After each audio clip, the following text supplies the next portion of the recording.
புதுசாக ஒரு new order எப்படி ப்ளேஸ் பண்ணுறதுன்னு இப்போ நம்ம பார்க்க போகிறோம். அது எக்ஸாம்பிளுக்கு எக்ஸிட் பேட்டரி வச்சு பண்ண போகிறோம். ஏற்கனவே ஸ்டாப் லாஸ் போட்டு வச்சுருக்கு. இப்போ மார்க்கெட்டு கொஞ்சம் டவுன் ஆனதுனால நமக்கு ஏற்ற ப்ரைஸில் நம்ம செட் பண்ண போகிறோம். அதாவது ஏற்கனவே ஸ்டாப் லாஸ் போட்டோம், இப்போ மாடிஃபை பண்ணுறது எப்படின்னு மட்டும் பாருங்கள்.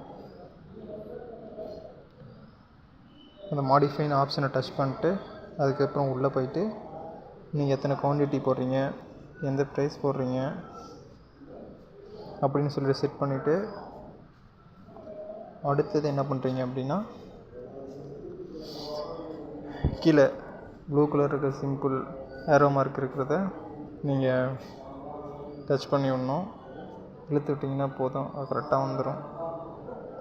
இப்போ கரெக்டாக ப்ளேஸ் ஆகிடுச்சு. இப்போ நம்ம எந்த ப்ரைஸ் செட் பண்ணியிருக்கோமோ அந்த ப்ரைஸுக்கு ஏற்ற மாதிரி வந்திருக்கும். இப்போ நம்ம எப்படி செட் பண்ணியிருக்கோம் அப்படின்னா 485 50 காசுக்கு வந்துச்சு அப்படின்னா வாங்கிக்கலாம் அப்படின்னு சொல்லி செட் பண்ணியிருக்கோம். வெயிட் பண்ணி பார்ப்போம். மார்க்கெட் குறையும் போது ஆட்டோமேட்டிக்காக இது பையிங் ஆயிரும். இப்போதைக்கு ஓப்பனில் இருக்குது. பையிங் ஆச்சு அப்படின்னா எக்ஸிக்யூட் கம்ப்ளீட்டுன்னு சொல்லிட்டு சின்ன ஆப்ஷனில் வந்துடும். வெயிட் பண்ணி பார்ப்போம் இருங்க.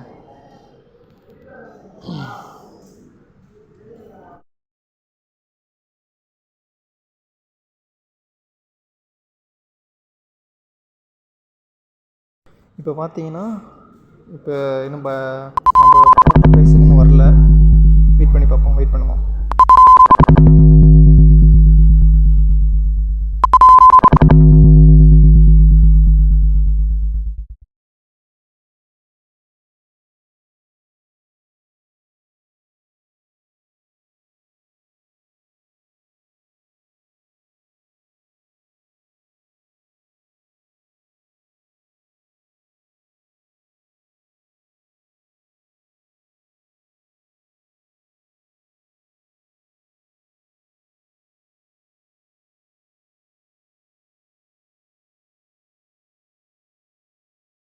அடுத்து நம்ம செக் பண்ணிகிட்டு இருக்கும்போது பார்த்தீங்கன்னா அந்த நம்ம ஏற்கனவே போட்ட அந்த ஸ்டாப் லாஸ் வந்து ஹிட் ஆயிடுச்சு.